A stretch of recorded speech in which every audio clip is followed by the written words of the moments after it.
Ready to face your fears head on, conquer them, and create a safer, more prosperous future? Worried that the world has gone nuts and you've become an insanity magnet?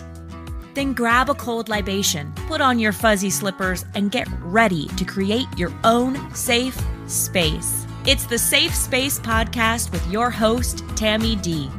For more information and episodes, go to www.saferpodcast.com.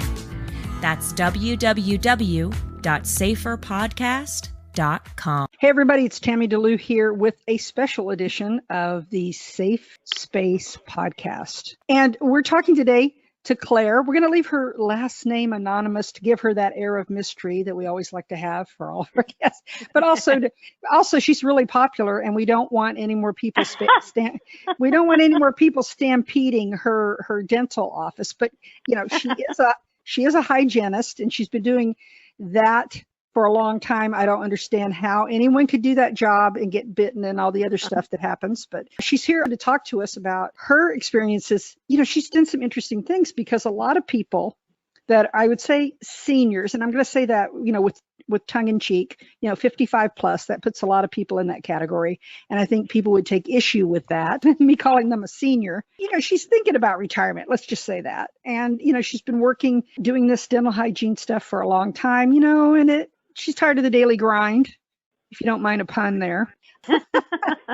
and she's going to tell us a little bit today about not only who she is and what she does, but as a person thinking of retirement, what she's looking for in financial services and how she found that with her current advisor and the whole story and everything. I thought it was fascinating. So welcome to the show, Claire. Hi, Tammy. Nice talking to you. I forgot to say, where are you exactly? Anyway, Claire. I live in Kingston, Massachusetts. And is that a little town, or is it close to something we would all recognize? Or? Boston. It's south of Boston. It's about a half hour south of Boston. Yes. So you don't say "pak the ka" like some of my Boston friends? No, I think actually my boss today told me I have one of the strongest Boston accents she's ever heard, because she's from Connecticut, and I didn't. No one's ever told me that. So. Well, I know, because I've heard stronger. Trust me. I think that's everybody. I think the stereotype is the Southie accent. You know that part. Yeah. But so most of us know that. Most of us know like the Brooklyn accent in New York. So it's great to have you. How are things right now in Massachusetts, by the way, weather-wise and stuff? Extremely hot, and it's going to hit 100 on Sunday. 100. Yeah. Yep. When I think of Mass, I do think of like snow and snowstorms and stuff. It's hard for me to imagine you guys have the same temperature as we do here on the West Coast. We have a lot of humidity, though. I don't know if you do on the West Coast. Isn't it more dry? It's like a bone. Dry as a bone. Yeah. Like a humid day is 20%. But over the weekend, the humidity is supposed to be less, but it's hot. It's tough because I have a dog and I can't take the dog out in this, and it's just. Well, I know I have a little dog too, and it gets so hot here that he can't. His feet are burning on the sidewalk. It's crazy. Exactly. I took him to the beach last night though, and he loved that, so that was good. Oh yeah, I forgot you got water out there. Yeah, I'm right near the water. Yeah. So tell us a little bit, you know, about who you are and what you've done in life and how you've gotten to this point of thinking that you might not like sticking your hands in people's mouths anymore. Well, I'm actually 68, so I'm, you know, past the age that a lot of people retire, but I'm definitely not ready to retire yet. You know, speaking financially, a few years ago, I was looking into an annuity because I wanted to have a source of income that you couldn't lose on. And then I have a 401, I have an IRA, and now the rest of my money I now have with Sean, but I'm getting ahead of myself. But so I just was looking into annuities, but more from safety of annuity, I guess you want to say. So the safety of it. So the idea of having an income that you can't outlive was appealing to you from the annuity standpoint. Right. Because if you have at least one of those to supplement your Social Security, it makes you a little more confident about pursuing perhaps a little riskier stuff, as long as you know you've got that solid like foundation, right? So you're looking at that. You're trying to kind of get everything in order to create the income part of your life, right? That's where you take all the stuff that you work so hard to accumulate and move it into income that you can use to have fun, right? Yes. So, or we hope. Who knows what's going on. Without the volatility, I guess, too, is. Do you find as you've gotten a little older that your tolerance for volatility has like gone down, way down? Absolutely. And I'm not well versed with the the market or financial issues. So it was a pleasure to find Sean, but I'm still getting ahead of myself. Slightly ahead. I'm just trying to set it up. Because, I'm sorry. No, you don't want to underplay the importance of someone who's an expert in that type of product, because it is a little complicated. It's not like buying a term insurance policy where you pretty much know that's what it is, right? You got $100,000 and blah, blah, blah. But this is a little more complex. You have a lot of selections with an annuity. You have a lot of things. And I want to say right now, in the middle of this, that even though I am licensed here in the state of California, I am not representing any products. I am not doing anything but talking to someone about their own personal story. And I'm not recommending annuities for anyone. Everyone out there needs to be very diligent. And I know Claire will agree with this, whatever kind of decision you're making, because you do not have time to go back and erase that mistake. Right. When you hit like 65, even if you live to 105, you probably don't have enough time to create money to make up for any bad mistake that you make with your money. Absolutely. So she's looking forward to not having to stress about it. I mean, when you're older, you don't want to be pulling your hair out trying to figure out all this stuff later. So bringing us to Sean, because the reason I did this special broadcast is because Sean introduced me to some of these clients you keep bragging about and talking about. And so it's an interesting story because, Claire, so I work with a lot of advisors and a lot of people like Sean. Not enough like Sean, I will say that. That's the issue, yes. That's the issue. There's not enough for everyone Sean Sparkman. There's 20 really sleazy people out there, unfortunately. Right. And you have to be very careful what you do. But this is so interesting because rarely do I find somebody over 65 who's actually connected with an advisor electronically, digitally, And this is so amazing. So I want to know, because because most older people that I meet want that face-to-face kind of thing. So here's Sean way out in Detroit, and here's you out in Boston. I know. You managed to find each other in a universe full of garbage. And so how did this happen? Well, I'll try not to make it too long, but I was connected to all these things that would pop on my email, Stansberry Research, all these different things. Gosh. And every day, like doom and gloom, and you better do this and this. And I would read them, and then I'm like, I have to stop doing this. And then I did read one about an annuity, so I started looking into them. I don't know how I got a hold of this guy, but he was from Nantucket. So I forget. I actually do forget how I got this guy, and it was in the middle of the pandemic, or that summer right after the pandemic. And I met him down in Hyannis, and he came from Nantucket, and we met at some restaurant. And he seemed pretty good, and he was showing me all the stuff, and he was just talking about one annuity. It was a nationwide. So I talked to him for a couple hours, and then I think I even signed papers that day. And then I got home, and I was called the gentleman that I was using as a financial person at that time, and he told me I was out of my mind and what was I doing, and I was making the worst mistake. And so I called this guy that I was going to do it, and I said I changed my mind. And then he got all, he said you can't do that. And I said, well, yes, I can, because I'm changing my mind. So I was all confused. So I for some reason went on the internet, and I looked at Annuity Gator. It came up, and I called, and Sean was the person that answered, and I said, I just want to be upfront with you. I just want an opinion. I'm not looking to buy anything or get anything. I just would value someone's opinion.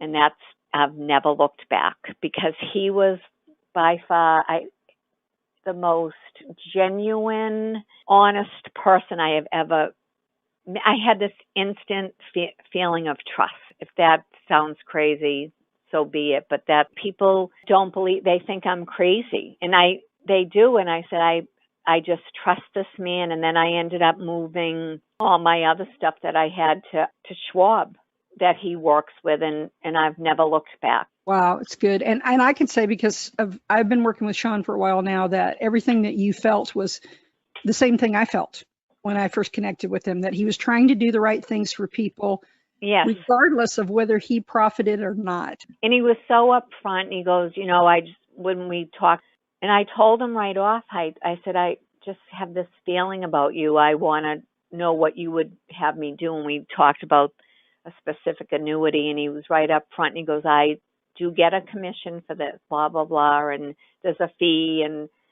And I just went with his suggestion, because he gave me quite a few options, and we went, on a meeting, and he had charts, and he showed them all to me, and he explained every single one, and he gave me a choice, and so I went with his advice, and then I just told him that I would like to work with him with the rest of the money that I had. So, well, of course you did, because at that point, if he's going to give you information, not even expecting anything, right? So you're going to be feeling confident to trust him with the rest of the stuff. And that's an amazing story, because, like I said, not only is it not just older people that are hesitant to connect digitally, but also younger people as well, because there's so many scams going on now. How do these people sleep at night? I don't know. I just don't understand. I don't know, but coming from a point, see, so you're the end user. Rarely do I get the privilege to speak to someone who's had this experience that you've had buying financial product, and you highlighted some things I wanted to talk about your opinion. What would, if you were talking to a group of annuity specialists, and I'm not talking about the one-trick ponies that are just trying to sell you something for commission, but I'm talking about people that are similar to Sean, that model. How would you tell them, if they want to speak with seniors and they want to get an audience with people who are looking for this product, how can they make it easier for you to shop for them, to connect with them? How can they fix things? What are things that pushed you back away from some of these other people that you dealt with? I think it was just that I just took a chance and I Googled annuity. came on Annuity Gator, and it had very good reviews. And then I called and I got him. And that's what made you decide that Sean was okay. There was intuition, of course, but were there some other factors, some other things that he did right? A lot of it was intuition, but it was his demeanor, his honesty. It was just him as a person, if that makes any sense. It was just his, and we talked like family, right? Like he was just so down to earth, and he just explained things so well. He was just Sean. If that is a critical point you just made. Instead of throwing around a lot of acronyms and a lot of, because as insurance people, we tend to do that. We tend to throw these things around and think that everybody else knows what we're talking about, right? So one of the biggest factors is that advisors need to break through the confusion and the information overload and make things simple, right? And that's what like I said, he had it all up for me, and he went over each and everything, and he was so patient with me, because I said, Sean, I'm not a computer person. I'm not like a financial. I'm just leaving it all up to you. And he was so just patient with me. That's a key factor. Keeping things simple, being patient with the person on the other end, not assuming that client knows a thing about annuities. I think people make too many assumptions. They think that you've seen every advertisement and everything, so you know everything about annuities. But they're complicated, and they have a lot of options. So you need someone that can sit down and say, okay, here's where you are. Here's what you've told me where you want to be. And here's the product I think is best suited. And there's a lot of negativity out there about annuities. Like the guy that was working with that told me I was crazy, he actually called me back and told me I was doing the wrong thing because an annuity was not a good, like he was so trying to talk me out of it. And I just stuck with it. Of course he was, because you're taking bread off his table. Yeah, exactly. And that's what I didn't like. Oh, and then when he knew I wasn't going to back off, then he sent me like a bunch of information on annuities. But I was already done. I said, well, the thing is, it's the way they're sold, I think, that people have problems with. yeah, you're absolutely right. Yep. It's not the fact that they've always been a great product. As a matter of fact, most wealthy people I know have at least one or two. And then Yeah. people forget that Social Security is an annuity. Yeah. I always say to people that are negative, I go, well, don't you have Social Security? Yeah, well, that's an annuity. What's the difference is that I think there's been a lot of bad actors. I think there's a lot of misinformation. So the advisors that can simplify it and say, look, Claire, this is not an end all, do all, be all. This is a way to fortify your savings against risk. And this is a way for you to create an income stream that you can have some confidence, even though in this world, who knows what's going on. But within reasonable expectations, you can be confident that you're going to have an income stream that you're not going to outlive. And I think that makes everything else feel better when you make financial decisions. That was the key, is the way he presented it, explained it, and his patience. I was so comfortable with him. I ended up, like I said, I'm repeating myself, switching everything to Sean, and then I can't say enough about him. There's going to be more and more of these types of sales made over the internet. And I keep telling my advisors, they keep saying the same thing. Well, you can't really sell these kind of products over the internet, but not only can you, but I think it's going to be required in the future, because there's a lot of seniors out there that don't want any face-to-face. They've been pandemic bruised. They don't want any of the face-to-face. So if you don't have a way to do that, advisors, you better start working on it. The other thing, would you say is a factor? Did you ever Google Sean or anybody find out stuff about him? I'm just curious. Yep. I did, but he even, he sent me pictures of his family. That's how, and I've sent him pictures of my new puppy. That we're on that kind of level now. When we talk, I think I probably talk way too much, but it's not all about annuities and the other financial stuff. We actually have become friends. I was going to say, just in a lot of these relationships, the human touch is missing. And that's the key. That's what Sean has. So this is a lesson to all of these advisors out there that, number one, tell me constantly you cannot get quality relationships over the internet. Not true. And number two, that you can create that kind of rapport digitally. You don't here's Sean, hasn't sat across from Claire yet, but I bet he will at some point, for sure. But he's already got that rapport, and he's already got that good relationship with her, like she's one of his old time neighbors or something, right? Right. And then he does podcasts, and I've listened to his podcasts. He's a good guy, and I'm so glad that you came on to talk to me about this. Again, it's been very instructive for me, because I do try to ferret out more people like Sean. It is hard. It is a needle in a haystack kind of expedition that I'm on. But we have this site, Claire, just so you know, called Safe Money Trends. Okay. So Safe Money Trends is where I'm starting to put some of the great advisors that I'm running across. And it's a place for people to go. And you can also read Sean's articles that are on there. Just look for Sean Sparkman, click on it, and you'll see some of the articles he has. And I get those by email too. I get his articles. Yep. We've been talking to Claire out in Massachusetts today, everyone. She is a wealth of knowledge. I'm going to ask her about teeth, and then I'm going to get her on the podcast. She's a great speaker, and I would love to talk to her about dental hygiene, because honestly, Claire, I'm telling you, so many seniors I meet say, oh my gosh, I wish I'd taken care of my teeth when I was younger. Oh, it is so important. It's so important, and it's expensive, because it's too expensive, Tammy, I think. I would not be a good business owner. I feel bad for people that can't take care of their teeth. I know why Sean likes you so much, because you're delightful, and I do want to have you back on the podcast again if you're ever interested. And I would love to. Yeah, and so for right now, we're just going to tell everybody, if you're an advisor listening to this, you need to pay attention to what your end users want. They want simplicity. They want connection.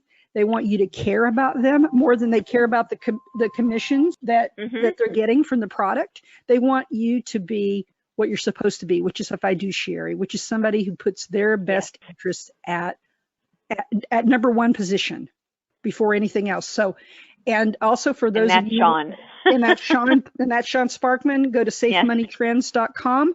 and you can find people who have committed to those kind of ideals. So thanks again, Claire from near Boston. Thank you, Tammy. Enjoy your day at the beach with your puppy, and we will definitely talk later. Take care. Okay. Thanks, Tammy. Have a good day. Bye. You've done it.